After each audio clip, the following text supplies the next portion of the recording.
Good afternoon from here. Very, very warm greetings. It's a pleasure to open up this call today. I hope the sound is fine.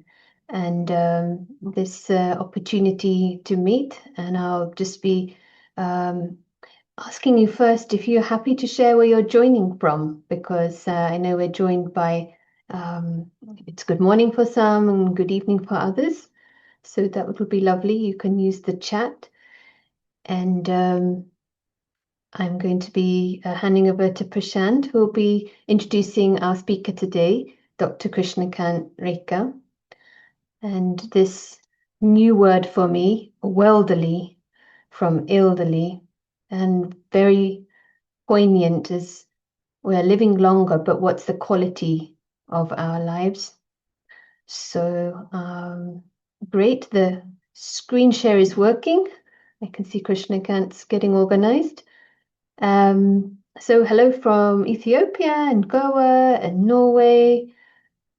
And we also join, I think, from Hong Kong and sure many parts of India and Israel, Mumbai. And yeah, so do interact. We'll have chance to address your questions at the end of the presentation. So yeah, I'm going to hand over now to Dr. Prashant, and good afternoon. Yeah, thank you, and appreciate your interest in this very, very interesting subject and important subject for all of us. Also, encouragement for those who are able to come in the light and camera. You are very welcome to join in light. We create a nice atmosphere, that helps the speaker also. The speaker today is Dr. Krishnakant Raiker, and I am we like to be called Prashant, and Krishnakant also likes to be called Krishnakant. So feel free to be very natural, and Krishnakant is from the same medical college where I studied, and we got here also our friends from the same college, and very nice to meet all of us. Krishnakant, medical background, and he's cardiology at present, but he's a master in this field of medicine. And those who are masters, they are not masters just in their specialty, they are masters in the whole field. So anytime when I have any questions, I send a question to him, medical, and I always get a very thorough, deep insight in the subject. So his assessment and his insights will be very, very useful to all of us. And today he is going to speak more on the prevention. And there is huge development in management of heart problems, but we can prevent problems, and that will be his emphasis today. And this is a subject very relevant for everyone because it is number one killer in the world, and 1/3 of the population die of heart problems.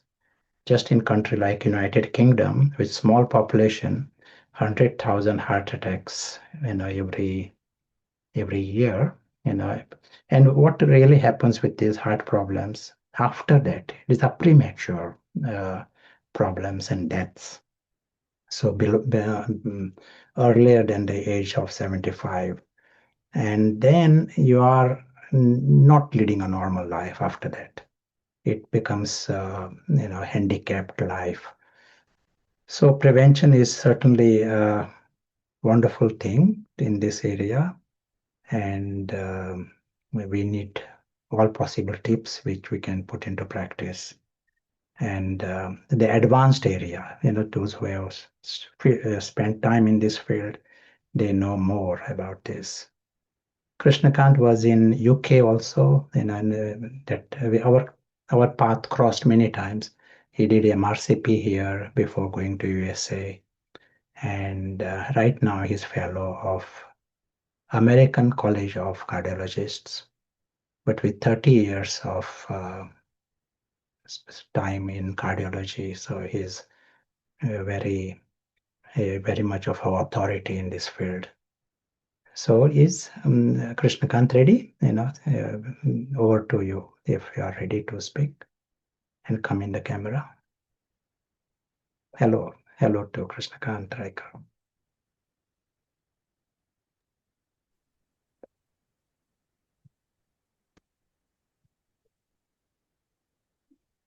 Possible he's sharing from one screen and speaking from another. I'm not sure. So can the Okay. Can you hear me now? Yes, we can. Yes. We can't see you yet, but we can hear you well. And now, yeah. Okay. Great. Good. So, good morning, good evening, and maybe someplace good afternoon. Thank you for a warm introduction, Prashant.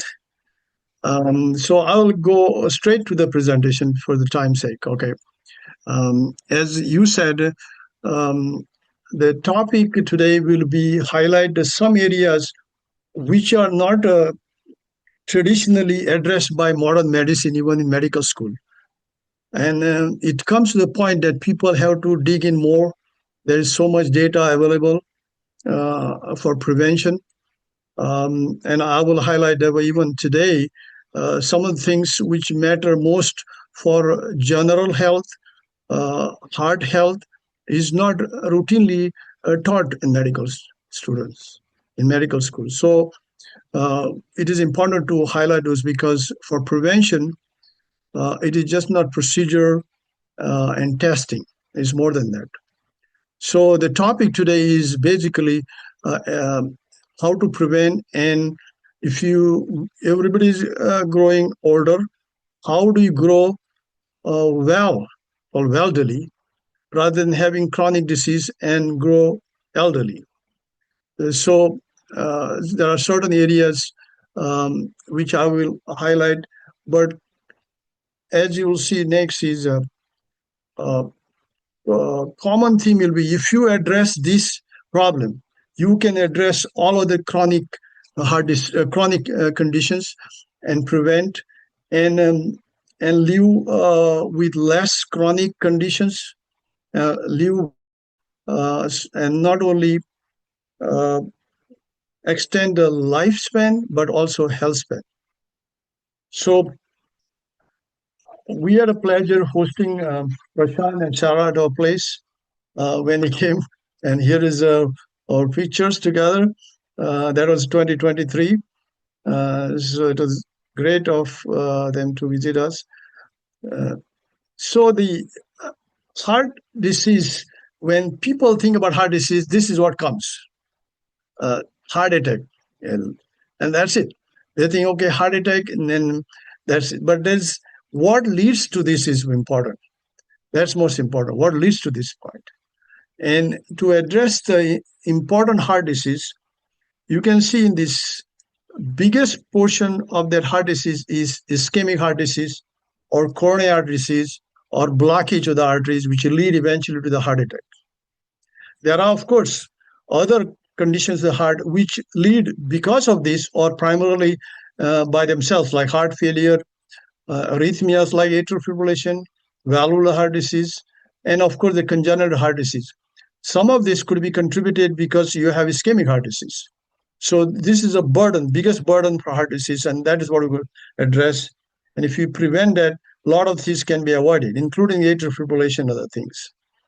So underlying to this theme is a mechanism, what is called abnormal immune response in the body, leading to hyperinflammation. Now, we all are worried about what as we grow older. Even if we should be worried when you're middle age, yeah. One is cardiometabolic diseases, which leads to heart attack and death and disability. We are also worried about cancer. We are worried about neurodegenerative diseases like Parkinson's, dementia, Alzheimer's. So we live with this fear of these diseases, right? And of course, as a result of this, autoimmune diseases, and all this, if you have your accelerated aging, you grow elderly rather than welderly. So if you can address this and prevent this, maybe you'll also prevent this or reduce the impact of this. That's most important. So it's just not a heart. So, John F. Kennedy has a lot of quotes. He said, it is not enough for a great nation merely to have added new years to life. Our objective must be to add new life to those years. So that's important. So if you see the global impact of this, even today, despite the lot of advances in procedures, bypass surgery, intervention, heart attack is the leading cause of death. Almost 9 million people die every year in the world. And that's also true in the US, where there's more advanced medical care. The number one killer is this, but there's not much noise of this in the press. What we hear about of course, during pandemic, it was a major issue. We'll see about cancer, this, and then we'll hear about the automobile accidents. But this is number one killer, and it is a slow killer. So this is actually happens is slow killer and fast killer. When it is slow, it's brewing there, and then suddenly you get heart attack. And most of the people don't have time or facility to reach the appropriate hospital to prevent that. That's why it happens. And then in India, this is ICMR data. Again, leading cause of death is heart attack and sudden cardiac death. And that also occurs in young to middle-aged adults. Not old, not 60, 70, 80, but young. And you see a lot of people in India, young people, including the cardiovascular surgeon, intervention cardiologist, suddenly dying. Why? I mean, they knew the procedures and all these things. Why this happened?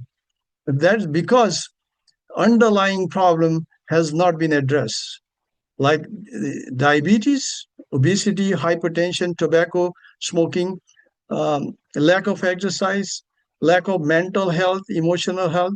All these things still very high around the world, not only India, but everywhere else. So,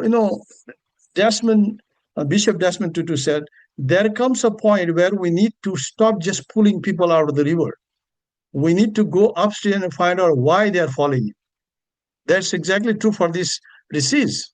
So we're just pulling people out of the river. Whenever they get heart attack, we take cath lab, put a stent, bypass surgery, and tell them, oh, you're fixed now. And a lot of people say, okay, I had a bypass surgery stent, I'm good now. But that is already terminal, advanced disease. So we have basically done a good job pulling the people out of the river, but we have not found out what is going to fix that problem upstream. That is exactly what we should do. And in India, for example, diabetes is rampant, 12 to 14%. In US, it is almost 6%. And therefore, that leads to the metabolic syndrome, which I'm going to address, causing atherosclerosis, blockage of the arteries of the heart, and heart attack. So we made a lot of progress. For example, when I started my fellowship 30 years ago, the mortality from big heart attack or STEMI, when the artery blocks completely, was about 20%. Now it has come down to 6%. And there are other heart attack called non-STEMI, where the artery doesn't block completely, partially, and there is no immediate emergency. You can open the artery within about 48 hours or 24 hours. It has come down too. So that's good. But then this came. Somewhere in 2014, the mortality was coming down, but it started rising again. What happened?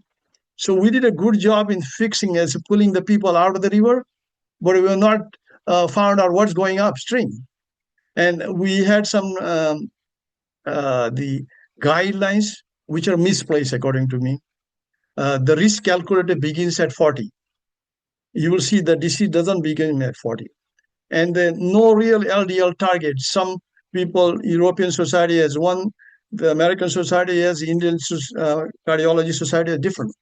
So I think the guidelines are there so that the impact on the population is not too much economic burden, not addressing the real problem, I think. So, but they should speak the truth.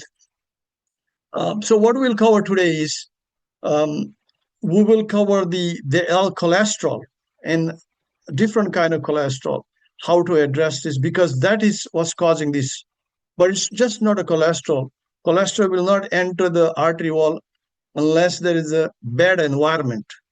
And we'll address what is advanced measures imaging to address this and diagnose diabetes and metabolic syndrome. Then we'll also, most important is gut microbiome. This is the biggest, another big organ in our system, gut microbiome, bacteria in the bowels, which is a major organ and actually the command center for a lot of things, including immune regulation. And this is not taught in medical school usually, it's just mentioned a little bit. And we'll see how we can address this problem by diet, maybe good sleep, exercise. Of course, treatment is important, and social connection, preventing isolation, emotional health. So we'll address each one of these. Okay. So in 1994, this study came called FOIA study, Scandinavian Simvastatin survival study. They had 4,444, very interesting number too. And they found that Zocor or Simvastatin, see this is a placebo and this is a cholesterol medication called Simvastatin. There was significant improvement in all-cause death, mortality means death, coronary deaths in the people who were treated with Simvastatin, and major coronary events like heart attack. So this laid the foundation to believe that cholesterol eventually causes the atherosclerotic plaque here. You can see this plaque here. This is normal. So the buildup of the cholesterol, and eventually this plaque ruptures and causes heart attack, or it grows and causes angina or chest pain. So based on that, a lot of anti-cholesterol or statins were developed. So here is it. This is a normal artery, and this is a buildup of that plaque. Now we put a microscope on this. Here it starts. There's a lot of stages of this. This is initially that there's a lot of cholesterol floating around, bad cholesterol called LDL. And then normally this is called covering of the lining of this artery called endothelium. If this is healthy, and even if it is high cholesterol flowing through this, it will not allow it to. There's a natural defense. It's like you live in a bad neighborhood, but if you have good fence and good lock and security, then they can't enter. So there are two things to this: a high cholesterol and broken defense of the endothelium. And those are from the different other things like metabolic syndrome, smoking, diabetes, and obesity. This defense breaks, and then you start allowing those LDL particles. And this artery wall thinks, what is this? This is not supposed to be here. So then inflammation starts here. The white cell monocytes come, and then more inflammation. So some cells from the muscle part of the artery go here, and it grows up. And then eventually there's the foam cells, meaning the monocytes mature into what is called all the material inside, which is engulfed cholesterol material. And the final step is a calcium buildup. This is white. Eventually, nature has a mechanism to heal it. So there's a calcium buildup. So when you detect calcium in the artery, that is the sixth stage, not the first stage. So when you say I have even more than 0 calcium in the artery, means you are here. So it has to be seriously tackled. We see people like these, or patients, 45-year-old man, big guy, is high blood pressure, father has bypass surgery 52, and not taking medication because his statin cholesterol medication associated with muscle pains. His cholesterol is 88, triglycerides are very high, and blood pressure is high. And normal heart exam on physician clinic, electrocardiogram normal. So he gets a stress test. And he's told, okay, your stress is normal now.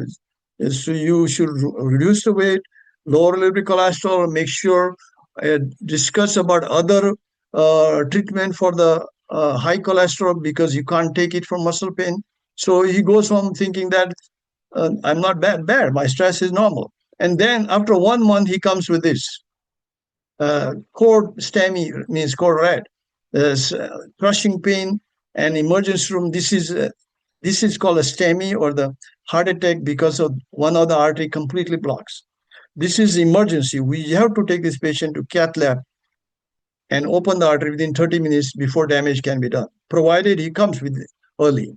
So he goes to this day to angiogram, put a stent, but he came late as usual because he's not very compliant. So he ends up this heart muscle getting weak, part of the, like 2/3 of his heart muscle get destroyed, scar, congestive heart failure, on advanced treatment for heart failure. I mean, all this could have been prevented if the patient was also cooperative and the physician thought something else, right? And that's where this comes to. So that's where we'll address this. So most of the stress tests are normal. It doesn't mean you're okay. Stress test is 80-85% correct.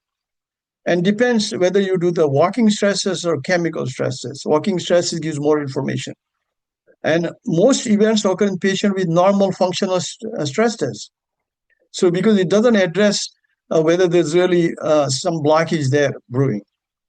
So what we should do, traditionally we go to doctor and say, okay, I want to check my heart. I have some pain.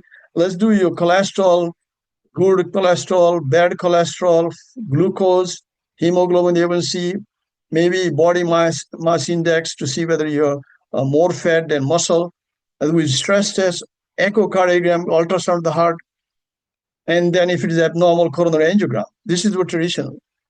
But as we address that, even coronary angiogram, if there is no more than 70%, we don't do anything. And they say you don't have much blockage. You have 40% blockage. And just follow, lose weight and eat good diet and take medication. That's all advice comes. But we should do this to every patient, particularly those who have family history, who are middle-aged, who have overweight. In addition to this, just cholesterol, we should do advanced lipoprotein called lipoprotein A. We call LP little a here. ApoB, inflammatory marker called high sensitivity CRP, homocysteine. Uric acid is important because it leads to hypertension. You cannot control uric acid, is not controlled. You should do the DEXA scan, which is better than BMD, where it's good. What is your muscle mass? And most important, according to me, all these people should have heart scan or coronary calcium score and CT coronary angiogram. Some will, those who have metabolic syndrome and fatty liver should have liver ultrasound. And then there are advanced, those who want personalized medicine. They can also do a polygenic risk score genome test and see whether you are susceptible to heart attack. Like a 45-year-old wants to know because what's wrong with me, what will happen to me because father had heart attack at 50. He can do that and we can predict that. And we can also do genomic tests on the gut microbiome, gut bacteria.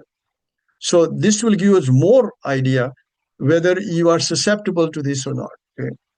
A rational of plaque imaging so that we can assess the risk well and treat it. So the traditional stress test do not do that. So what we found in this study in Cleveland Clinic years ago that 85% individuals in US over 40 or 50 already have atherosclerosis. They all have some blockage. They're all asymptomatic. Okay, and then in Sweden, there was another study, more than 25,000 people between 50 and 64 without diagnosis, without symptoms, 40 to 45% had silent atherosclerosis. These are the people, if not addressed, eventually go in emergency room like that patient may go to emergency and acute heart attack. So this is a way we can do it, whether there is a plaque or not. This is called CT coronary angiogram and also detect calcium score. So if there's a calcium here, we know that there is already 6 stages of atherosclerosis, as I showed you. In addition, this also tells you there's a fat buildup around the arteries. This is a marker for more risk of inflammation and plaque rupture and heart attack. So by CT scan, we can identify not just the lumen, but the wall and what is surrounding to it. This build is called visceral fat. That visceral fat is very dangerous. So by CT coronary calcium and CT coronary angiogram, we can detect it. We cannot find this by stress test. We cannot detect this by traditional angiogram done in cath lab.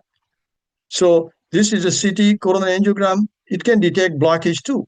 And here the cath lab angiogram. Here you can see more than the calcium buildup, what is the composition of the wall, but here only we see the lumen. And we are good at fixing the lumen. Just fix the lumen by doing stent. But I think after fixing the lumen, we should address by doing CT coronary angiogram, is there a lot of other plaques there in future will break and cause heart attack or not? We should find out.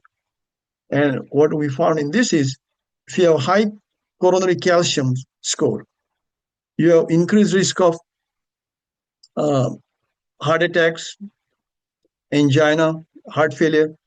But if you have 0, it's a CAC, means coronary artery calcium score. If you're 0, which is normal, you have very little chance of having those events. So knowing calcium score is very important. In addition, the CT coronary shows a composition of specific plaque called soft plaque. It's called high-risk plaque. Now, this, if you have high risk or soft plaque, it can rupture, and those are the plaques which cause heart attack and come to the emergency room. And we can detect this by CT scan, but not by stress test, not by traditional cath lab angiogram. So here again, it has shown that if you have this plaque and you start intensive treatment, in this case, patient who started on PCSK9 inhibitor injection, other than statin, you can see the total plaque burden comes down, calcified. If the calcium deposits and solidifies, is less likely to break. It is better to stabilize this. So here after treatment, calcification increases, but soft plaque decreases, non-calcified plaque decreases. So the chances of this plaque breaking and causing heart attack after treatment is better. And this is demonstrated by CT scan. So in this presentation, it was shown by this author that in implanted hearts, they did a 19-year-old, 33 years old. They already have the plaque here. So the disease doesn't start in 60s or 50s or 70s. It starts very early. Okay, that's what happens. And actually, this is the artery shown here. You can see that this is a normal, and then slowly we actually now treat this stage. It's called pre-terminal, when we put a stents and bypass it. We're not addressing this here. That's most important. So these are the ages. So you can see the plaque millimeters between 13 to 19. It starts a little bit, and then plaque increases, and it is there in people if you just find out that by imaging. So the disease starts very early. So how do you deal with it? One physiologist found in Canada that there's an enzyme called PCSK9, which actually increase the cholesterol by blocking the receptors on the liver, which clears the bad cholesterol LDL. And there are some population, 3% have the mutation of this gene. This protein is not produced. So there's no PCSK. So the cholesterol LDL can be cleared by liver very well. And in these people, the LDL was so low, and the events were more than 57% chances of getting any heart attack. So that showed that, again, lowering the cholesterol and clearing the cholesterol will prevent the cardiac events. If you have now calcium score, again, I'm focusing on more this because That's very important. If you have 0 calcium score, this is survival free from heart disease. It is, you survive, chances of survive from heart disease very good. But if you have calcium score more than 1000, it decreases. So this can be found by, if you have a calcium score, you know where is your risk. If you know where is your risk, you can address it. So again, if you have a more than 4% soft plaque, which can rupture and cause heart attack, there's more likely to events.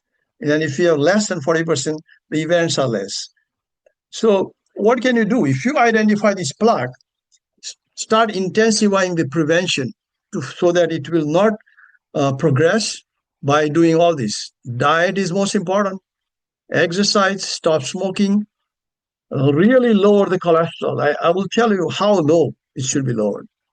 And controversy regarding this, particularly on the social media. Diabetic management, control the blood pressure. And then there is other treatment for the lowering the triglyceride, and aspirin called antiplatelet. And there is some advanced treatments called anti-inflammatory by colchicine. But you can prevent the progression of the plaque by these measures if you know that you have plaque. So who should get calcium score or CT coronary angiogram? I think anybody above 40 who has high blood pressure, high LDL or bad cholesterol, family history, and overweight, sedentary, should do minimum calcium score. And if it is more than 0, should go for CT coronary angiogram so we can identify the plaque. You know, the guidelines do not tell this. They restrict you to certain things, but I think they exclude a lot of people there, you know. So this author, Dan Butner, you might have heard it, went out around the world and found out there are 5 spots. There could be more than this. You have not gone there. 5 places in Okinawa in Japan, Sardinia in Italy, Loma Linda in California, small community there. Their traditional living, and from Costa Rica and Ikaria in Greece. There are people living more than 100 years and very active and very healthy. These are the welderly people. And what is common to them was they followed a diet which is more natural, not processed food, and moved naturally, always active, right outlook, meaning had outlook, meaning outgoing, not socially isolated. They're eating wisely. And so they were living more than 100 years. So it's called blue zone people, you know. The concept of this, a demonstration of this is that I do not think anything in genes, they have anything in gene. It's not genetic. It is their lifestyle which makes them grow healthy and avoid chronic diseases, okay? We know that risk factors for coronary arteries, diabetes, everybody knows, high bad cholesterol called LDL, and high blood pressure, smoking, obesity, and physical inactivity, unhealthy diet, and gut microbiome imbalance. Sleep disorder, very common. Nowadays, it's so common that everybody is on WhatsApp till 11 p.m. and 12 a.m. And they used to get sleep before. Now they can't because they have to catch up with that. And then, of course, elevated certain advanced lipid like lipoprotein A. I will address that too. Air pollution is very common. In air pollution, how does the air pollution cause atherosclerosis or chronic disease? It is known to cause cancer, neurodegenerative disease. Air pollution, of course, can disrupt that barrier in the endothelium. It's called endothelial dysfunction. So you have even a normal LDL cholesterol, it can crush it and causes plaque and inflammation. And microplastics, they are everywhere nowadays. Like you heat food in a plastic container, I'm sure there's a migration of the small particles, nanoparticles, and they are found in the people where bypass surgery, they remove the plaque called endarterectomy, and they found a lot of microplastics in that, in the modern people. So microplastics, air pollution is important, and of course depression, isolation. How that because it suppresses the immune response. It causes inflammation. So those are the risk factors we should address. So I will address cholesterol. We already discussed that. So how low cholesterol we should go? If you have found that the plaque there, then see here in wild animals, the cholesterol is about maybe 60. Between 0 to 12 humans, it is again about 50. Hunter-gatherers, again, below the 70. US adult population is more than 120. And wild animals don't have heart attacks. Humans 0 to 12, they don't have heart attacks. Hunter-gatherers don't have a heart attack. So what does it tell you? Why these people have this? So maybe we should lower the cholesterol to this, what hunter-gatherers or wild animals have. And that's how we are born. For example, when you're born, it's 40 milligram. By 12 years, it is 70 milligram of bad cholesterol, LDL. So that the guidelines did not tell us, it's okay, less than 100 is okay. Then some people less than 100 is okay. You don't have any problem. But then you're starting the process of plaque development, eventually face the consequence of this. Okay. So if you lower the cholesterol from 108 to 55 in this Jupiter trial, the major adverse cardiac events called MACE lower by 44%. So if you're just lowering 55%, so you're coming closer to this by lowering this. So the goal should be really lower the cholesterol. So that's one thing. And then there is new lipoprotein particle called lipoprotein small a or little a, we call, was found by this Dr. Burke. And that is also important nowadays because it is genetically determined. But 70 to 90%, it is determined by genetics, and the 10% not genetics. So what is so important about this? It is present in 1 in 5% of the people in the US, this section, 1 in 5% have high small LP little a. If you go in Africa, it's 1 in 3 people. And if you go to India, 1 in 4. So within this audience, we have 1 in 4 of you will have elevated LP little a, small a. And why that's important to know, when you talk about high incidence of heart attacks in young people, and it is genes, maybe it comes to closest to this. When you say about genetics, it's related to this. This particle is responsible for atherogenesis, like plaque development. It also responsible clotting and causing heart attack, and also inflammation, pro-inflammatory. So this is more toxic than that LDL or bad cholesterol. And in India, 1 in 4, 25% have this. In US and Europe, 1 in 5. So everybody should be tested for this. And it is shown here. You have all major risk factors here. Okay, more the risk factors, more chances of getting heart events, heart attack. But if you add LP little a to this increasing amount, your risk increases. So these are traditional risk factors. And then you add this, so it goes up. So lowering this or addressing this is very important. So what can you do about this? I will come back to this treatment of this. We can identify people with high LP before they become patients with high lipoprotein A. And what can lower it? At this time, only medications which can lower this effectively is this called PCSK9 inhibitors.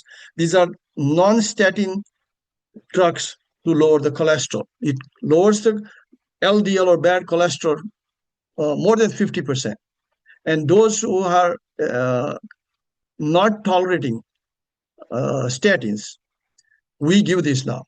Those who have statin-induced muscle pain and some plaque, we prescribe this. And it lowers cholesterol very well, more than 50%.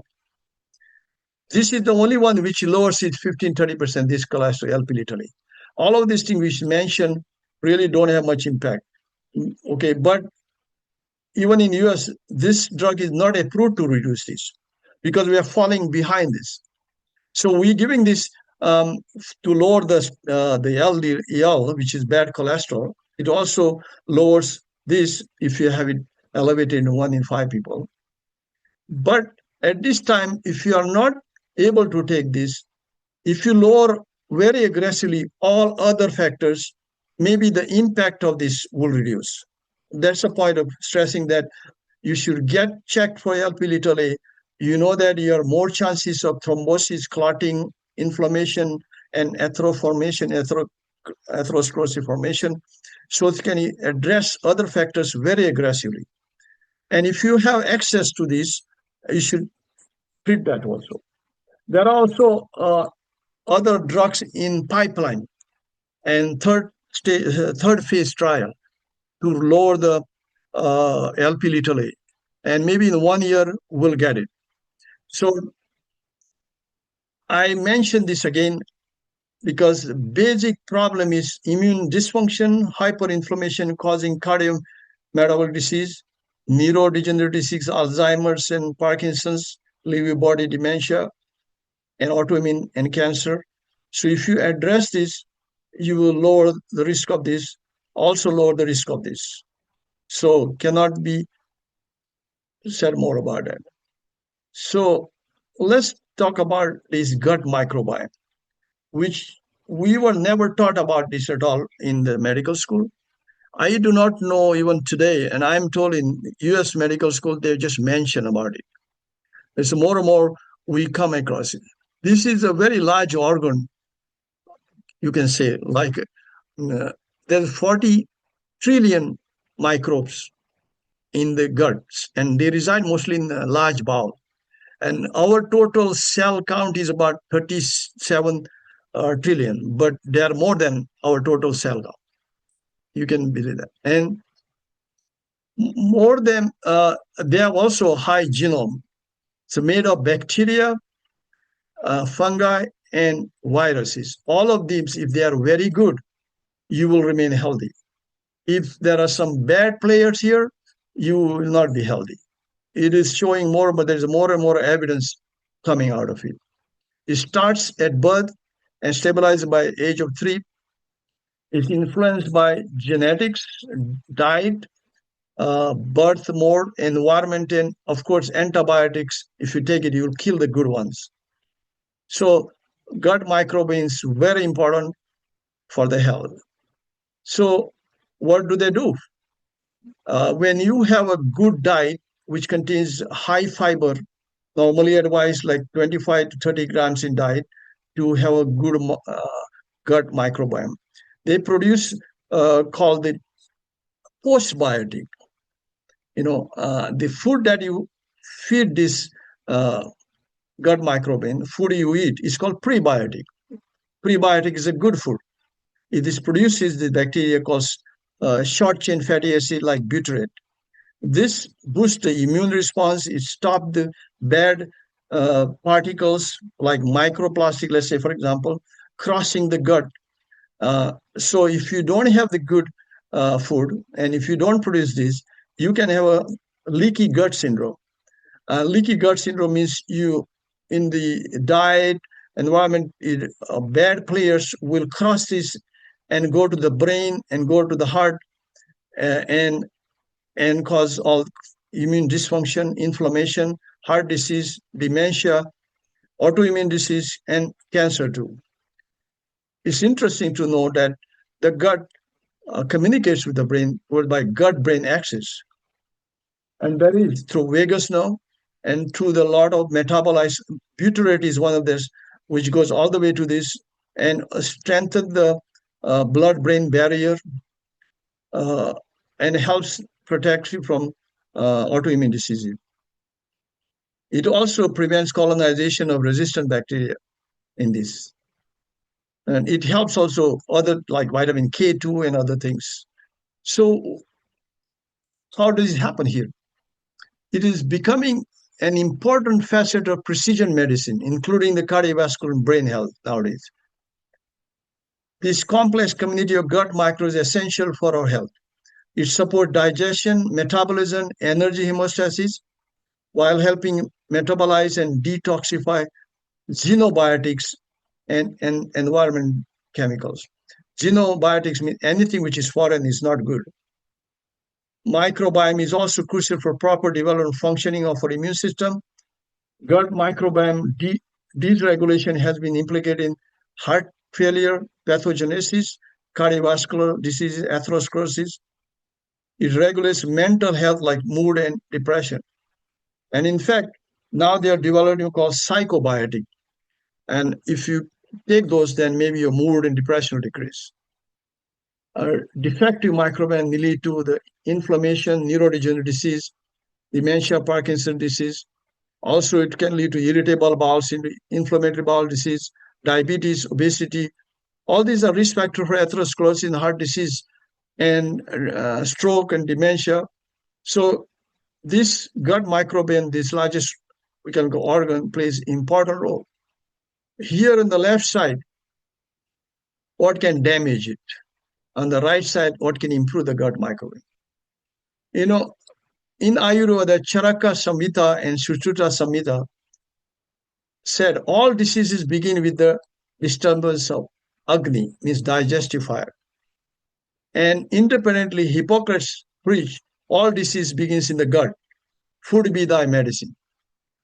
And here, if you see that, if you eat sugar, high sugar, fructose particularly, processed food, saturated food, and that can produce a lot of bad chemicals and cause the disease, insulin resistance, metabolic syndrome, cognitive decline. All this, if you do not provide the gut microbiome good environment, good prebiotic or high fiber diet or good diet, Mediterranean type of diet, which we'll address later, and then if you provide good food like prebiotic, then you will have a lot of good things happening here, which I address. Insulin sensitivity increases, low inflammation, improved metabolism, improved kidney function.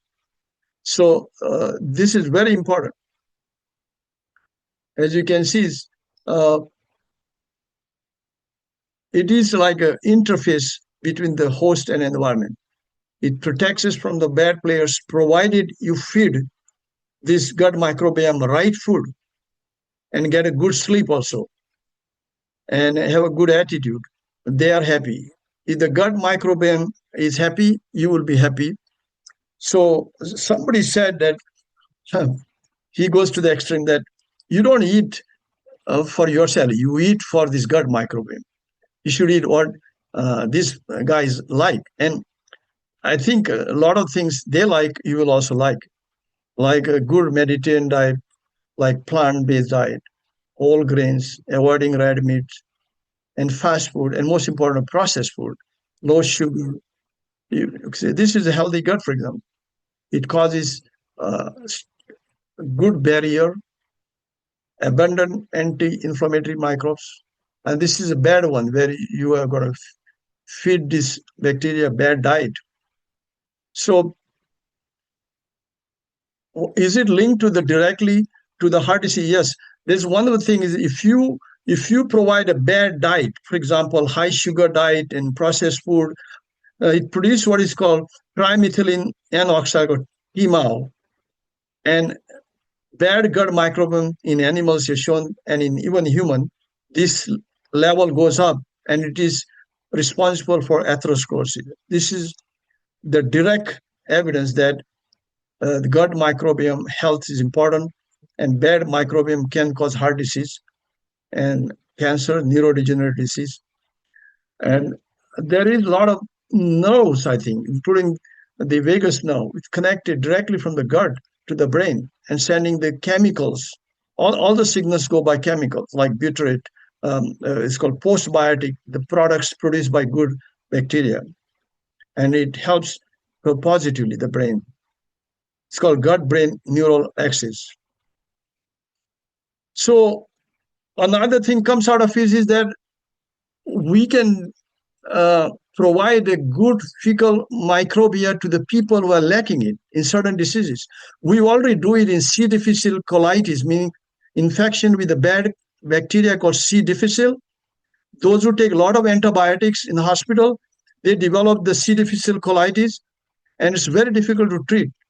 And if you do the fecal microbia transplant from the good, healthy young people, it can be immediately corrected. And new evidence suggests that Parkinson's disease can be reversed. Irritable bowel syndrome can be. And there's suggestion, and maybe it's in the pipeline, good fecal microbiota may be provided in capsules. So you can just take it. Nowadays, if transplant goes to the colon, like you go physically place it, like doing colonoscopy. So as I already mentioned, there's psychobiotics coming to improve the mood and depression. And I already mentioned that. So the gut microbiome is very important. You can improve their health by doing prebiotic, which is this diet, which contains high fiber, natural diet, whole grains, no very little animal products, and not at all red meat, and plant-based diet is preferred. And probiotics which directly they contain bacteria, good. Yogurt is very good, which is easily available everywhere. And then you can have the idlis, for example, in India, which is fermented, which is very good. It's better than bread, better than chapatis, idlis, because it is fermented. Anything fermented is good. Like kimchi is like a pickle in Korea, and that is very rich in these probiotics. So if you eat a little bit of it every day, that will help. Some hard cheese in little amounts, like Gouda cheese or Brie cheese from France, also is good. Another very liquid yogurt like kefir, is very rich in billions of probiotics. If you take a little bit of it, most of the digestive problem may be solved by this, by just eating these probiotics and prebiotics. Prebiotics is a good diet. Probiotics, these are available everywhere. And then you will get a postbiotic. The bacteria will produce chemical called postbiotic, short chain fatty acid, which eventually help you, as I mentioned. Regulates the immune system, reduce insulin resistance, reduce inflammation, maintain strong gut barrier, gut-brain communication, reduce anxiety, and improve. So in short, gut microbiome is as important in all the medications you take. The blood pressure control, insulin, everything. And this is as important as anything else. So I already mentioned this. So next thing we'll go to this another aspect called metabolic syndrome, which is again not taught in medical school routinely. You have to really dig in and study by yourself. They will teach about diabetes and a lot of medication for diabetes and all these things. But the basic problem is metabolic syndrome. If you have 3 of these 5 things, you have metabolic syndrome, and everybody should check that. If you have abdominal obesity, waist is more than 40 inches in men, more than 35 in triglyceride level, more than 150 milligram, HDL or good cholesterol less than 40 in men and less than 35 in women, blood pressure equal or more than 130/85, and fasting glucose equal to 100 or more than 100, 2 out of 3 present means you have metabolic syndrome. And metabolic syndrome is responsible for insulin resistance, obesity, atherosclerosis, heart disease, and reduce healthspan, lifespan. So it causes insulin resistance, and in fact, the elevated glucose mentioned in diagnosis of metabolic syndrome is not the cause of it. It's because of the metabolic syndrome it is elevated. And so what's causing metabolic syndrome? So you will think of metabolic syndrome because we mentioned about the girth of the abdomen. The obese people have it. That's not true.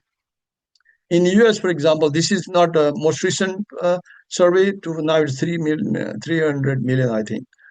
70% of the people are obese here. Out of that, 70% will have metabolic syndrome. But 40 to 70% of normal weight also have metabolic syndrome. That's very important. You may be lean, but you can have metabolic syndrome. So you have to go to the chart. Do I have all those 5 factors, or at least 3 out of 2 or 5? You have metabolic syndrome. So what happened? If you can see that if you increase the amount of sugar intake, prevalence of metabolic syndrome increases. 186 gram per day, 30 gram per day, you can see it increases the metabolic syndrome. So in the United States, for example, the sugar consumption was so low in 1820, and it has been rising after the Industrial Revolution because there are more money and more availability. It slowly increased. It decreased during the World War, and then after World War, prosperity started in a lot of supermarkets, packages, and all that. High fructose corn syrup was ubiquitous, so people are taking so much sugar. So there's sugar intake increased so much, and the rest of the world is catching up with it because they want to imitate what's happening in the United States or Europe, eat more sugar packaged food, right? Instead of going back to basic things. You find it everywhere. These, according to my toxic, one of these will contain 500 milligram or 300 milligram of grams of sugar, and some kids in school, they have vending machine, they have bigger containers of this, and they just drink 1 or 2 of this every day. So childhood obesity, diabetes is rising because of this. And most important ingredient in this is called fructose. High fructose corn syrup is added everywhere. So in 1970, if you did a glucose tolerance test, that's one of the way to diagnose diabetes. You give them glucose load and measure you give them loading glucose and then measure it after it rises and then falls. Okay, and insulin also should rise up and fall. That's how, because to control the blood glucose. But from 1970 to 2014, what happened is here, glucose going up, the insulin level going up, but not coming down. Even if the glucose is coming down, insulin doesn't come down. And that is called insulin resistance. Why it happens? Because the repeated intake of the fructose and glucose. By the way, sugar is made of 50% glucose and 50% of fructose. Glucose is not that bad, but fructose is bad, and that causes metabolic. So if you take it repeatedly, your insulin levels are always high because pancreas is on alert all the time. And high insulin, just for no reason, is toxic to the endothelium, causes the brain vascular damage and all these things. So, this is pre-diabetic, means already early diabetic, and that's because repeated bombardment in the system with all this fructose-containing drinks and food. Even the packaged foods, they add a little bit high fructose corn syrup in that to taste better. So the glucose is metabolized normally by pancreas, increases the insulin and metabolized and gives the energy, stores in glycogen, and then some of it goes to form fat if you eat too much glucose, and muscle, it goes also in glycogen for energy. And glucose is not as toxic, but glucose by itself doesn't taste good. That's fructose tastes better. So they add sucrose, which is a sugar, and so fructose causes a lot of problems in the liver. Their metabolism is different. It is causing accumulation of the fat in the stomach. The liver, and causes fatty liver. Directly responsible. This is a different new model for insulin resistance. Insulin resistance causes the fatty liver. Fatty liver causes diabetes, and eventually cause cirrhosis. In fact, in the United States, the liver transplant in women, the number one cause is a non-alcoholic fatty liver from fatty non-alcoholic fatty liver disease, from fatty liver, from metabolic syndrome. This is 7 times more toxic, fructose. It does not suppress the ghrelin, which is the hunger hormone. Glucose suppresses if you take glucose, for example, hunger hormone goes down. You don't feel hungry. But fructose doesn't suppress. You can take as much as drinks, that Coca-Cola. It doesn't suppress your hunger. In fact, you go to McDonald's, you drink a big bottle of this and still eat the French fries and big burger. You are not hungry. You want to eat more. But if you, for example, give them glucose, they probably have the hunger hormone will decrease and you will not feel hungry. But fructose is toxic. It leads to the metabolic syndrome. So in New York Times published in 2011, the toxic truth about sugar highlighted that very important. But industry discarded it. And then another article came, is public enemy number one is sugar. But sugar industry, beverage industry has their own ideas and continues to advertise, and people just go and buy this and continue to consume more and more fructose. I must touch base with these important drugs, which are very important. The statin, for example, medication for treatment of prevention as well as treatment. High LDL, we have statins. These are atorvastatin, simvastatin. Now, about 5% people can have side effect, a real side effect like muscle pain, because that mechanism is that the statins also are metabolized in the muscle. In that case, you just don't give up, because if you have plaque, for example, you should address, okay, I cannot take it. What else can we do? There are other options, like there is ezetimibe, which decreases the absorption of cholesterol from the gut. There's a bempedoic acid medicine, which doesn't metabolize in the muscle, so you don't cause the muscle pain. So you can do this. And more importantly, there is a PCSK9 inhibitors, just I mentioned to you earlier. This suppresses that enzyme and therefore clears the bad cholesterol from the bloodstream and the liver.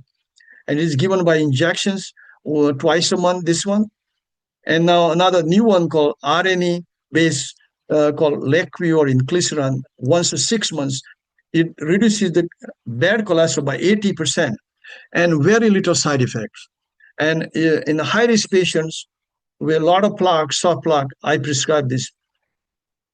Even with this, in addition to this, so we have to really lower the cholesterol less than 50, bad cholesterol. That's very important. And LP(a), which we address. The currently only medication that's available is this. If you are treating this with this, then it's good, and it will address this. But new treatments in pipeline, they will come in 1 or 2 years. Metabolic syndrome, new drugs you might have heard called GLP-1 and GIP agonists, like Ozempic, Wegovy, semaglutide, tirzepatide. They act directly on the metabolism. Actually, these hormones are present in small amount, secreted by small intestine called incretins. But scientists discovered that a small fragmented into smaller particle, a chemical particle, has a more potent effect. And then research was going for years, and they finally found out that GLP semaglutide helps reduce the appetite, helps the gut microbiome, increase the immunity, so reduce the chances of diabetes and metabolic syndrome. And it is given for diabetes. And this one, semaglutide. And tirzepatide is a combination of this agonist, is given to reduce the weight as well as treat the metabolic syndrome, fatty liver, and diabetes. But no substitute to diet. In addition to this, you should do no fructose, good diet, right?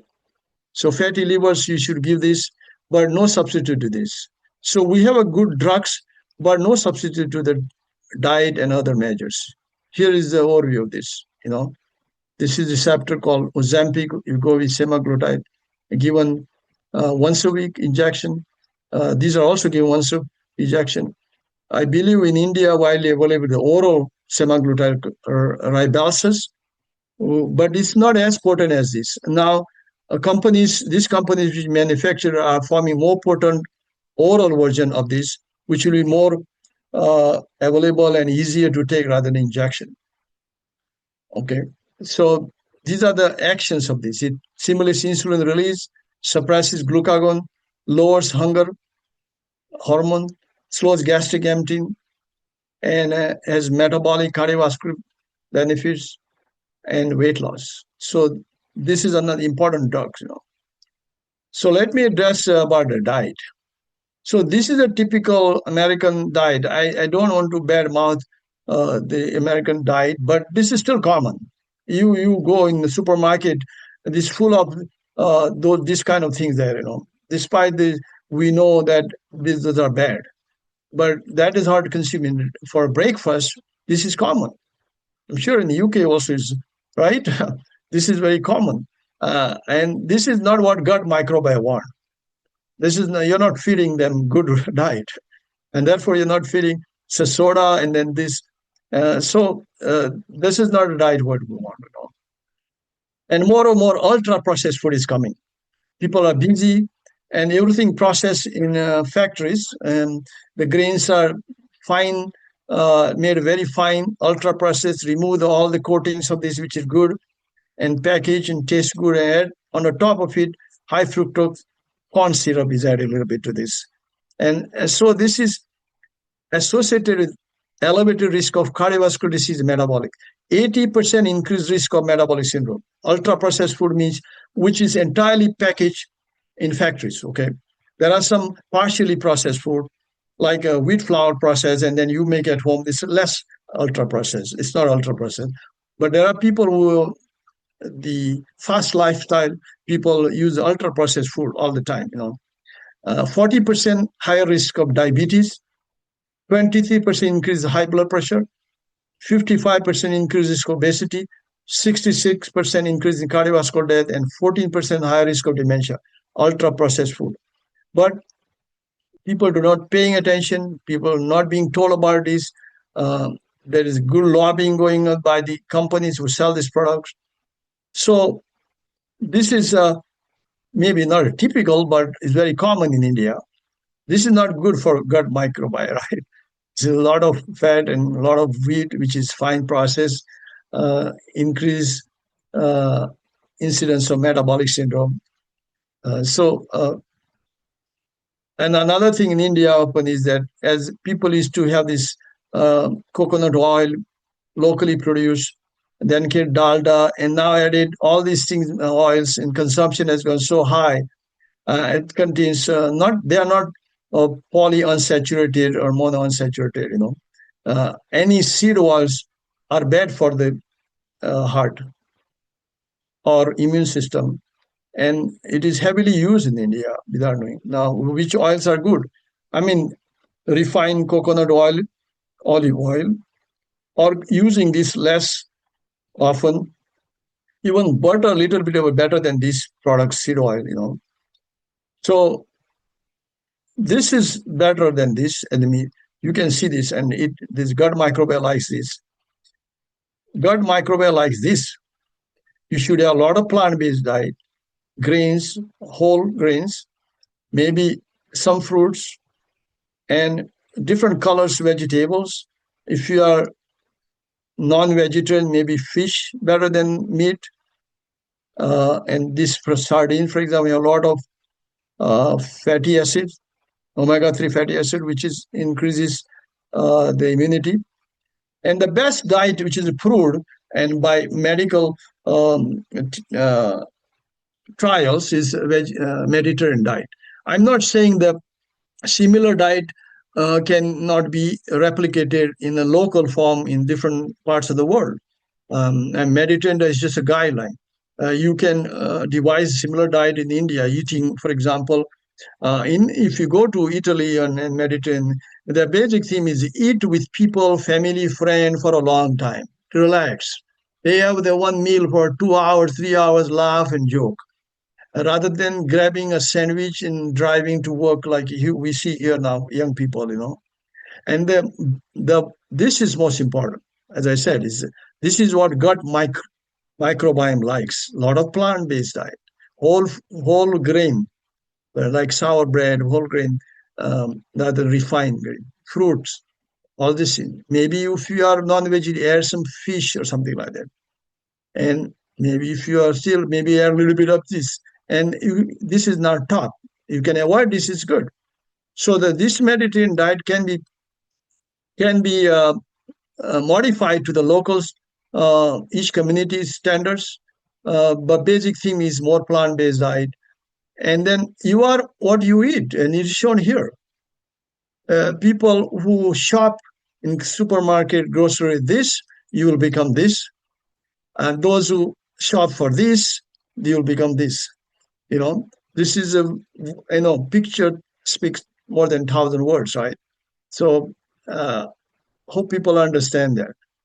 And other factor which we want to address is a sleep. Sleep is important because during the sleep, regeneration of the cells occur. Autophagy, toxins are removed. And what is ideal amount of sleep? The studies have shown that 7 to 8 hours sleep is ideal. And if you don't get enough sleep because of multiple reasons, because you're too busy during the night, or you're not getting sleep because of obstructive sleep apnea syndrome, where you wake up in the middle of the night because of the throat gets obstructed multiple times and not getting enough oxygen. So whatever reason, if you're not getting 7 to 8, the chances of heart disease increases. For example, in this study, MESA study, there was 2.4 increase in death from heart disease, not getting enough. In Spain study, it was 2.9-fold increase in fatal cardiovascular events, lack of sleep. In Wisconsin sleep study, 3-fold increase in heart rate and all-cause mortality. This is all from the obstructive sleep apnea. Is actually lack of sleep. And sleep heart health study also showed 46% increase all-cause mortality. So sleep is important. And then you can see that if you don't have a good sleep, a lot of things, bad thing happens. If you have lack of oxygen, your sympathetic system goes ramped up and increase the heart rate, CO2 accumulation, and blood pressure goes up. Obesity is as a result of lack of sleep. Arrhythmias, atrial fibrillation can occur because lack of sleep. Aortic dilatation can occur because of high blood pressure, and endothelial dysfunction. Okay, so if you don't get sleep, there are pathophysiological consequences of this. So if you have a sleep apnea, it should be tested. If you're snoring, for example, maybe you are having this obstructive sleep apnea. That's one of the risk factors for the heart disease. A lot of people snore. The snoring doesn't always mean obstructive sleep apnea. Most of the people who snore have obstructive sleep apnea syndrome, but some who snore without it. But we don't know without testing, which is called sleep study. It can be tested in a home sleep study, So it does lead to, if you don't have good sleep or you have sleep apnea syndrome, you can have all the bad effects, which would endothelial dysfunction, high blood pressure, obesity, metabolic syndrome. And more importantly, the gut microbiome do not like if you don't sleep well. One of the ways to please this gut microbiome is sleep well. And their health depends upon your sleep too. So that has been shown. And so sleep is as important as cholesterol, as important diet, as important gut microbiome. And so we'll touch about this. The next important thing is cardiorespiratory fitness and heart disease, chronic disease. If you are not fit, if you don't have good cardiorespiratory fitness, if you're not moving, there's increased chances you will get chronic disease. And major of that is heart disease, stroke. You can be obese, and consequences of this metabolic syndrome. And also your muscle strength and mass decreases. And if you do not do exercise and retain the strength of the muscles, more likely to fall in older age. And a fall is a major cause of morbidities, including the death. So we should keep yourself fit by doing exercise. It's called cardiorespiratory fitness. In this study, it showed that without exercise, how it is bad, So here, for example, the more your cardiorespiratory fitness, I think the next one will show you, more you have cardiorespiratory fitness, high cardio, less likely chronic diseases here, the number of chronic diseases. Low cardiorespiratory fitness, highest number of chronic diseases. Chronic disease means diabetes, heart disease, stroke, arthritis, cancer, metabolic syndrome, and cancer. So more. So here also it is shown, for example, low in the red one, low CRF, cardiorespiratory fitness, higher chances of all chronic diseases. Also cardiovascular disease, highest compared to the high fitness. Also here neurodegenerative disease like dementia, highest in the low cardiorespiratory fitness. This one is metabolic disease, highest in those are low CRF, cardiorespiratory fitness, and low in those are very fit. It doesn't have to be going too extreme in fitness. They advise at least you do 30 minutes every day, some aerobic exercises, 150 minutes per week, which includes maybe fast walking, treadmill, in addition to what is called as RT exercises, resistance training exercise. You have to strengthen your muscles, like the most important muscle are the legs and the arms, so that you can function well. You can just do it like lifting smaller weights, and you can test yourself how much you can when you're traveling, you can carry your luggage, lift your luggage. If you cannot, then you're not that fit. I'm not saying that some people cannot do that because of arthritis and all that, but a lot of people don't have that, still don't do this exercise. So you have to do these aerobic exercises 5 times a week, and according to me, if you can, every day at 30 minutes, and plus muscle strengthening exercise called resistance training, very important. So it comes to basic again this, if you do all those things, then your immune response improves, inflammation decreases, cardiometabolic disease decreases, cancer rate decreases, neurodegenerative decreases, aging, you do not age, you become welderly rather than elderly. You expand your health span in addition to lifespan, less likely to have autoimmune disease. So this is what you should do. Maintain a normal blood pressure, control LDL to level where, for example, you're in teens, 50 milligram. If you have risk factors, and I think everybody should have that 50 milligram, otherwise slowly the disease creeps in, Control blood glucose, maintain normal weight, avoid smoking, avoid or limit alcohol, avoid environmental toxins like microplastics and air pollution, control air pollution. And by doing all this, in addition to diet, exercise, sleep, and mental health, very important. So mental health is important. In addition to doing all this, you should be avoid social isolation, interact with friends, family, organizations which you enjoy, spirituality. And it has been found that social isolation is associated with all these diseases which I mentioned, high incidence. If you're isolated, you're more likely to get depressed. So find something which interests you in addition to work. And if you are retired, we should always interact with people. Find something which interesting, increases your immune system, and spirituality.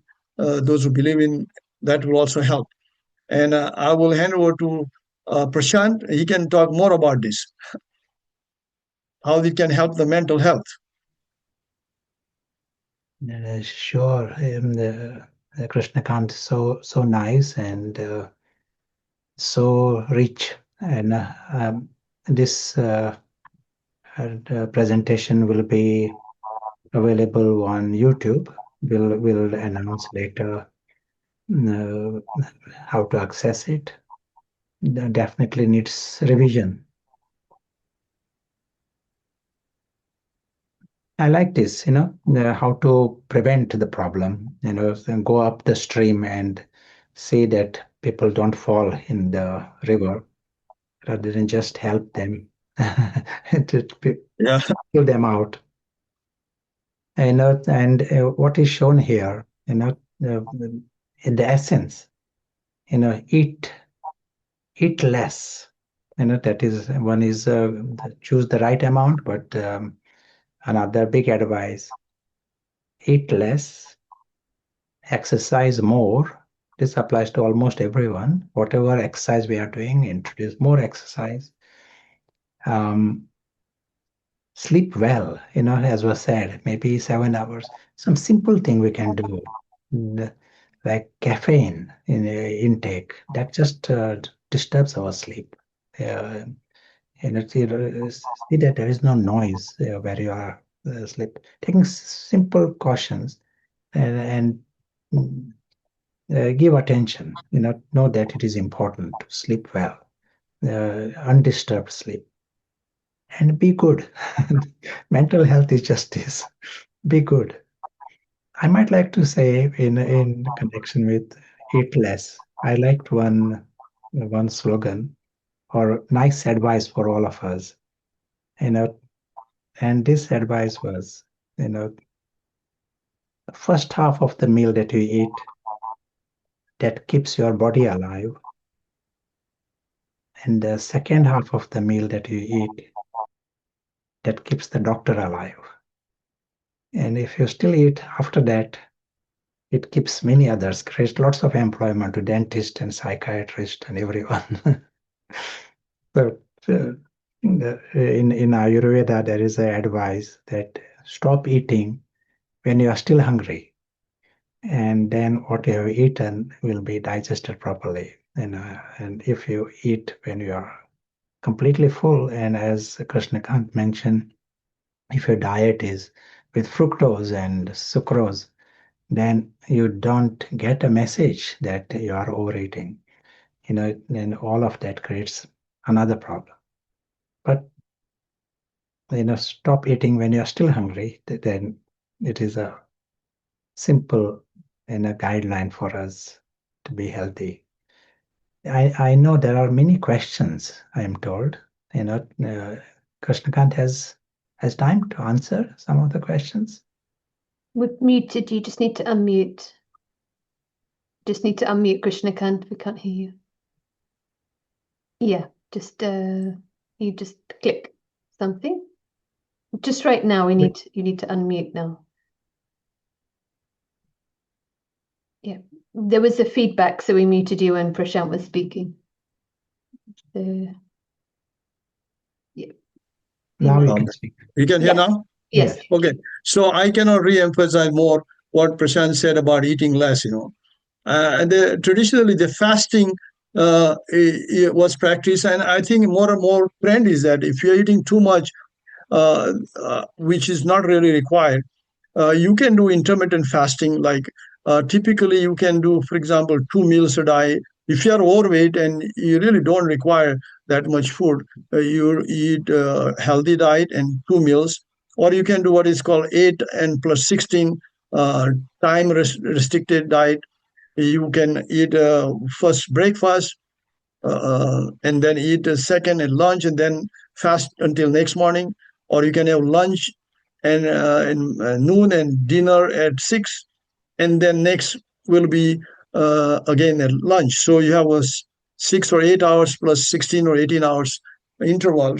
During that process of the fasting, the gut microbiome is regenerating a lot of good stuff, and the cells are reprocessing, regenerating, and you will lose weight. But you should have a good diet, or just not calorie restriction only, but you should have balanced diet. It's very important. So I can take some questions now. Yeah, that was one of the questions, so that's excellent. Well, there were a few questions about statins. So one is, does the current evidence show that reducing cholesterol by statins really reduce heart disease if the issue is actually inflammation? Yeah, I showed a 4-year study, for example, and I showed the anatomy of that plaque. That is LDL cholesterol that goes in the wall and causes inflammation and plaque and rupture and heart attack. There's no doubt about that. So the higher amount of bad cholesterol circulating in the bloodstream, more likely and less healthy the lining of the artery called endothelium, more likely they go inside and cause inflammation and plaque formation. Once you have plaque formation, that means you have coronary artery disease or ischemic heart disease.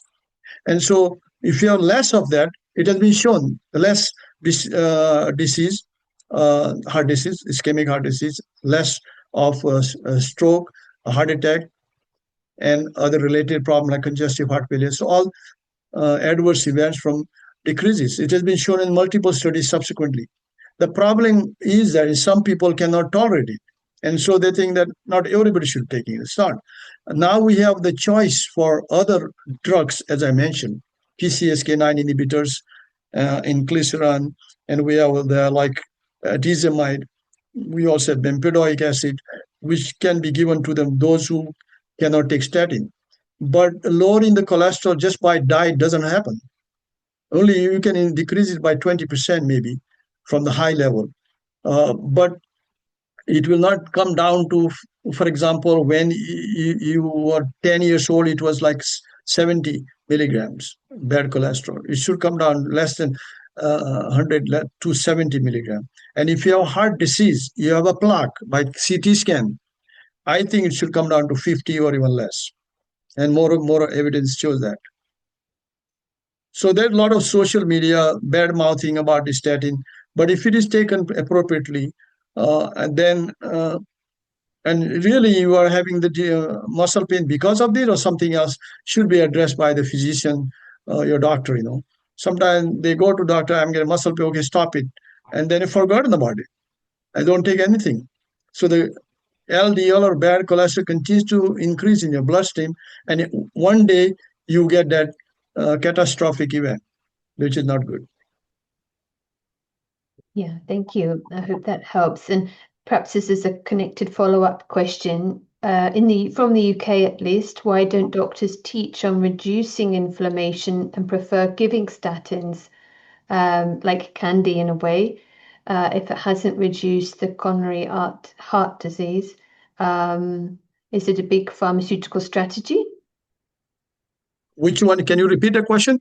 Yeah, the question is, why don't doctors teach to reduce inflammation and prefer to give statins if it hasn't really reduced CAD? Is it like a strategy? Well, the inflammation occurs. If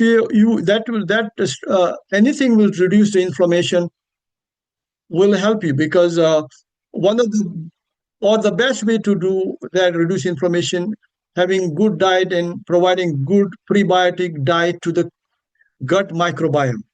Okay, that's the best way to do that. There's no need for initially the anti-inflammatory drugs. So the inflammation occurs because bad cholesterol crosses the barrier or endothelium or lining of the blood vessel and cause inflammation. Now, in advanced stage of coronary artery disease, we do use anti-inflammatory drugs called colchicine. We do that, and lots of studies have shown that it can be added to the all other conventional treatment, including the statin.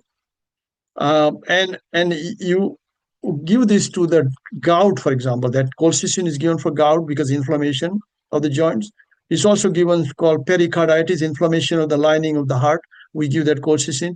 And recent studies show that it also helps reduce inflammation in the arteries wall. But I do not think that itself is the primary main drug to prevent this.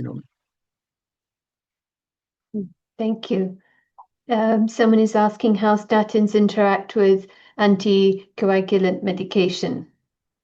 there is no effect on anticoagulation. We give statins with the people with stent, bypass surgery, heart attack, and they are also on blood thinners like aspirin and clopidogrel. Um, uh, and some people have atrial fibrillation. They take anticoagulants like warfarin, endoxaban, and Xarelto. So there is no interaction actually. We're not found it at all. Oh, that's good. Thank you. This has possibly been touched on already, but I'll read it out in case you want to add anything. How much truth is there in the late cardiologist Dr. Stephen Sinatra's book called The Myth of Cholesterol and Statins, stating that all damage that low cholesterol does to the body, including blocking CoQ10? If the question is clear. What is who is this doctor? Is he a medical doctor, or is he has PhD? Huh? Is he a PhD doctor? I don't know. These questions are coming from Dr. Namrata, so I don't know whether she wants to come into sound at all, or if that would help. What is the name of the doctor, sir? Namrata. But doctor's name? Who said that statins are bad? Oh, sorry. Stephen Sinatra. Well, I do not know who is this guy, but I beg to differ with him because he has to provide the proof that cholesterol medications harm you. I mean, as I said, there's a lot of social media and there are other pseudo experts who will go on YouTube and tell you that these medications are bad, but they're causing the harm to the people. I do not think that is right because I am not taught today just take the medications. It's just part of the whole process, right? Including the prevention, diet, and other things. So if you remove that most important drug to lower that plaque, that's not serving good to the people. I think we have to first find out what is his credential, where is the data. We provided the data today, including the 4-year study, how the cholesterol lowering helps the people, not harm people. Also, we told that, yes, 5%, less than 5% have some muscle pain. Then what are the alternatives? So he has to provide the proof, scientific proof that it is causing damage to the people with the plaques. Then I can believe that. Yeah, thank you. Maybe a easier question or a different topic. What about the TANAPA and IBS, in particular in constipation? Is that question clear? Tanaprol? Yeah, in IBS, particularly in constipation. Is that a clear question? That's something drug which is you're saying that constipation. Yeah, then maybe Prashant knows what this is meaning. What is it? My pronunciation of the medical terms might not be perfect, but Prashant might be able to read it out. Can you spell it? Can you spell it? Prashant needs to unmute. You can spell it in the meantime. Yeah, TENAPANOR.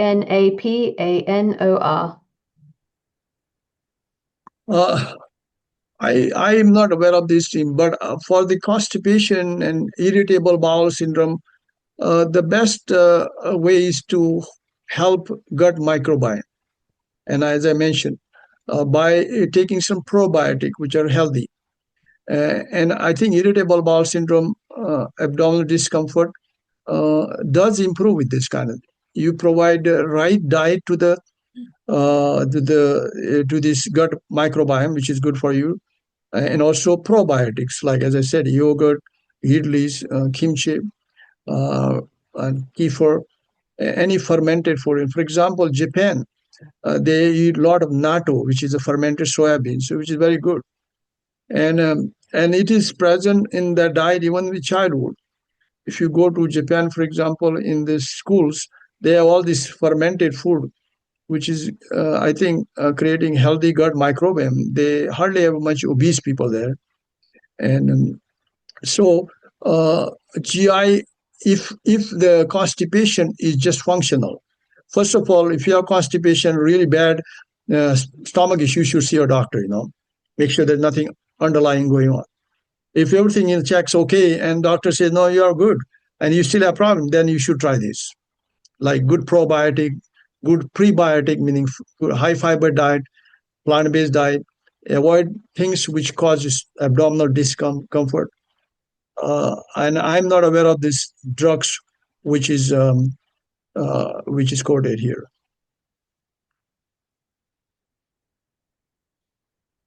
Yeah, I love this wisdom of the cultures that have this. I just did a quick search. It's like a medication used to treat IBS by reducing sodium absorption in the gut, which increases water in the stool and makes bowel movements easier. So it's a medication. Wanted to mention Felisa has raised hand.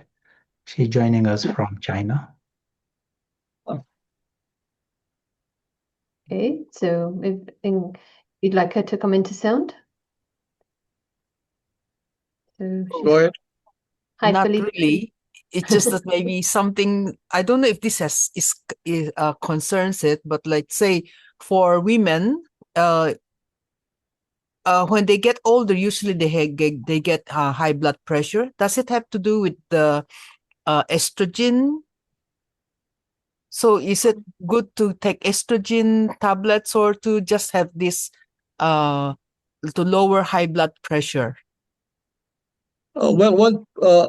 Postmenopausal women go through hormonal changes and estrogen decreases, and it has shown that estrogen protects women premenopausal from heart disease.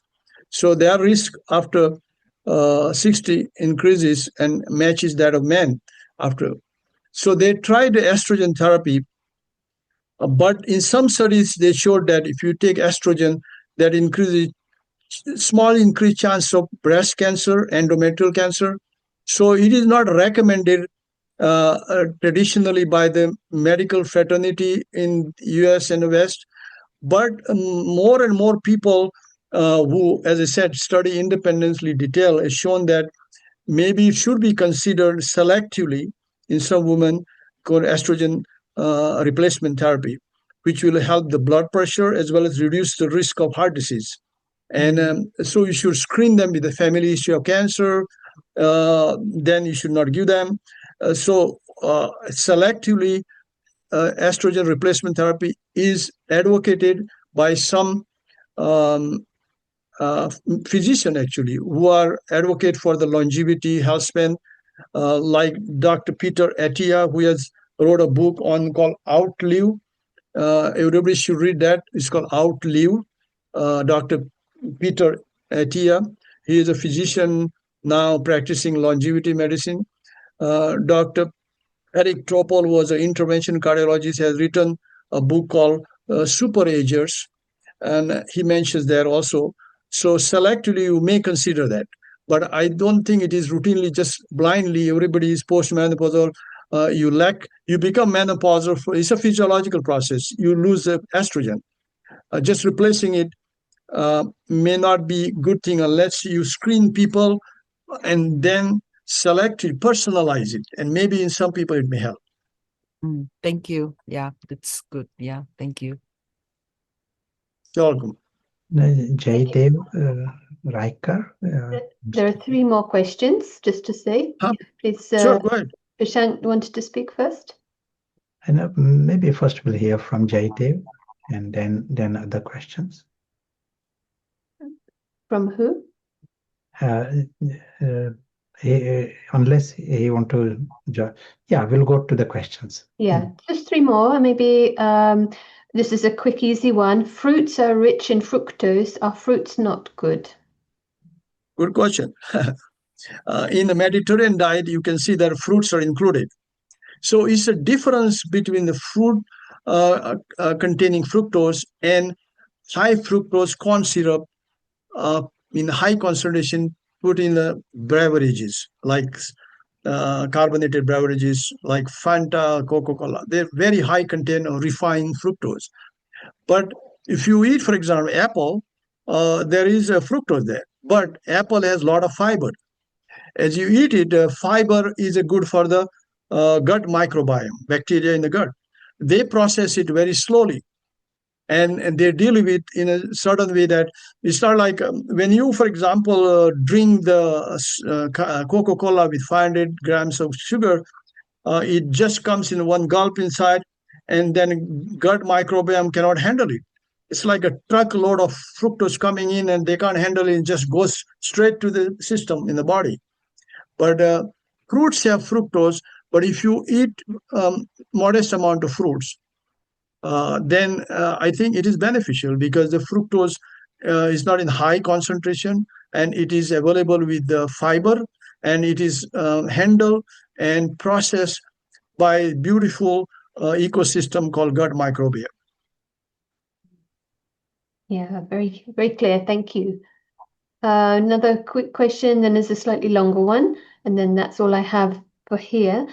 Can we go to sleep at will? So you talked about 7 to 8 hours is good, but I think this question is about napping, possibly. Can we go to sleep at will?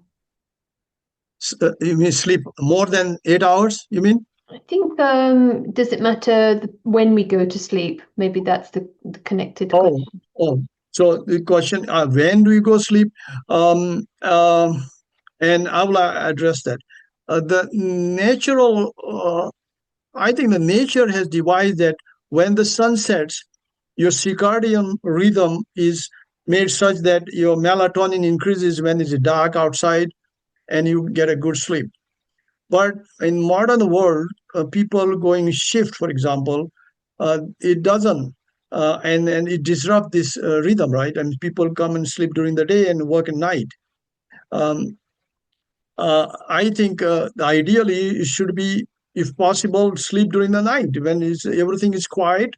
During the day, you may make your room very quiet, but it's not quiet. You can still probably hear honking, somebody walking upstairs, downstairs. So it is not a right environment, but it cannot be avoided by some people, right? Because of the job and all that.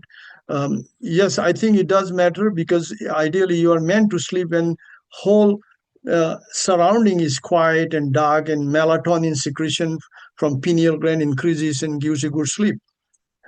As far as the duration of sleep, less than 7 hours and more than 8 hours. The studies have shown that if you every 1 hour lack of sleep, less than 7, 6% increase in cardiovascular risk, cardiovascular disease.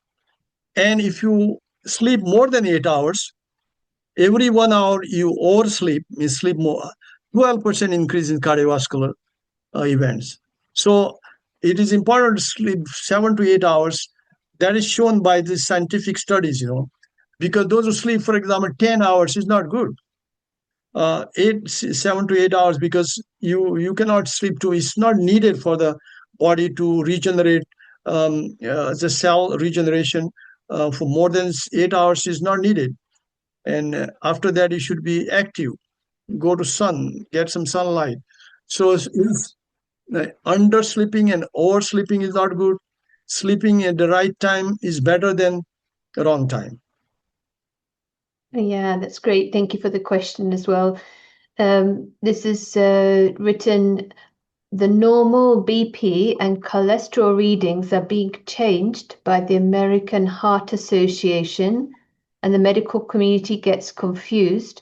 Nowadays, BP 150/90 mmHg is also considered as normal. Your comments? Yeah, I think the European Cardiology Society and American, they differ in this. I can tell you that the best blood pressure should be around 120 or 80, and that's considered normal, less than 120. Between 120 and 139 is called elevated blood pressure, and more than 140 or more than 140 is called hypertension. So anything according to the studies shown that if it is more than 130 or 85, more than that, your chances of getting endothelial dysfunction, cardiovascular disease, a stroke increases. It's shown, but in older people, controlling the blood pressure too low has a side effects too. And what a side effect, they do not tolerate the low blood pressure that much. Like you cannot do 120, 80 in 80-year-old. Which is more than 135 is okay because their reflexes are not good. When they stand up, the blood pressure may drop down further. So you should be personalizing this. And 150, I think it is high. All studies have shown that if it is more than 130 or 85, increase the chances of atherosclerosis, increase the chances of cardiovascular events, heart attack, stroke, heart failure, kidney disease. So they've relaxed it to sometimes 140s in the past, but now it is considered 135 or 85 should be the ceiling of this. I do not believe 115 young people is a good thing. Yeah, thank you. The question, just to follow up, does ideal BP differ with age? I just mentioned in older people, it's a spectrum. You don't say your blood pressure has to be 120/80. Nobody said that, and it cannot be. It's a blood pressure is a dynamic thing. You can have blood pressure when you get up in the 110 or 70, then you go down and you walk around, it will be 125/80. So it fluctuates, right? But so long it is not elevated above the recommended, that's fine. Now in older people, because of the multiple factors, because they are not very active, when they get up from bed, for example, the blood pressure may go down suddenly, called orthostatic.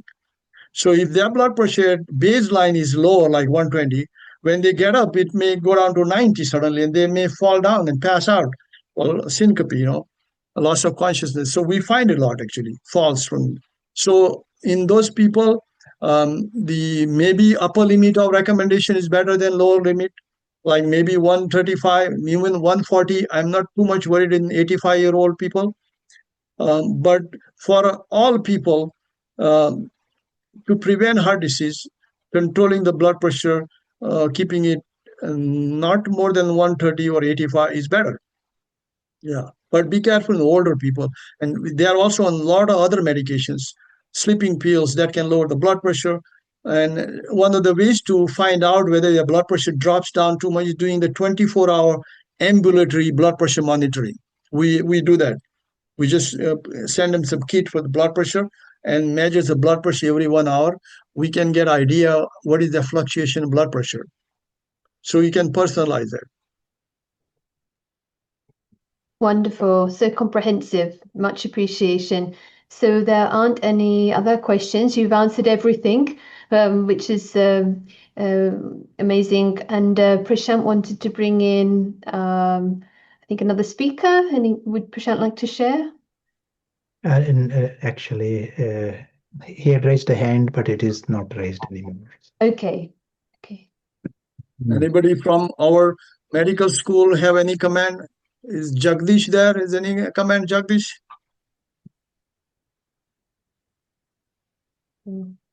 Jagdish, welcome to. Hello. Just to say, Jagdish is cardiothoracic surgeon based in Mumbai. And so, his assessment and input will be very appreciated. Is he still there, right? He's still there? I'm here. Yeah, Jagdish, you have to make any comment? Yeah, Krishnakant. Yeah, very absorbing and excellent. Very concise and enlightening. Thank you. Only a few things, maybe if you permit me to say. Go ahead. Yeah. This Stephen Sinatra is a cardiologist, not an international cardiologist. But he has Stephen, what is the last name? Stephen Sinatra. Okay. He has publications on this preventive cardiological Okay. aspect. Okay. And two, there are interactions between statins and these anticoagulations, which we have observed in patients with coronary artery bypass with valve replacement. So they need a little INR monitor, close INR monitoring. That's it. There is not it's not a catastrophe, but they do affect, they do prolong the INR in this. That means they potentiate the effect of the anticoagulation. Yeah, no, I think that may be true because one of the most common drugs which interacts is amiodarone given for arrhythmia. Yeah, You know, that yeah. also So does. Yeah. it is most commonly but there are a lot of people on statin and on warfarin over the years. We did not find too much fluctuation. There may be a little bit of fluctuation, but what does it really impact to lower the during the administration? We have not found anything. Like a lot of our people are on statin and have AFib and warfarin, had P, blood clot, and DVT, and we didn't find anything significantly that we had to alter the drugs. We have, for example, warfarin clinic here, where they go and just do that. The only drugs which are to, like antibiotics, for example, yes, interact with that. It increase the INR. So we tell them to stop if you're taking antibiotic for any cold or anything in bronchitis, urine infection, and of course amiodarone. So there may be some interaction. Does it make too much impact on clinical to adjustment dose? I never adjusted any dose of warfarin and change because there may be, and there are a lot of other drugs. They may have marginal effect. Maybe INR should be between 2 and 3, for example. Maybe it will go to 2, 3.1, maybe. But I have not seen in practice requiring to change even a high intensity statin. I treat a lot of atrial fibrillation patients who are on 80 milligram of atorvastatin, and the only drug we focus on amiodarone and warfarin that does cause increased INR. So you may be right, and he may be right, but does it impact too much in practice? Not from my practice, I never see that. Issue is with the diet accompanying the anticoagulation. Now, this diet here, patients taking, and the diet the patients that your patients have over there is totally different, and that may additionally impact. So whether the effect is entirely due to anticoagulation or anticoagulation plus the diet that these patients follow is difficult to. Yeah, it's quite. I think you're right. As it comes to bottom line is again gut microbiome. It's different. If you have metabolic dysfunction, if you are eating not a prebiotic, means good fiber diet, the gut microbiome also have good gut microbiome helps produce vitamin K1 and vitamin K2. K1, for example, affects warfarin, right? And K2 is a different vitamin. It helps prevent calcium deposition in the arteries and deposits calcium where it should be in the bones. So the gut microbiome may change in different population. Unhealthy diet may be responsible for this. Now, people here, for example, always don't have a good diet too. So it is quite possible the diet has something to do with that. What else they eat?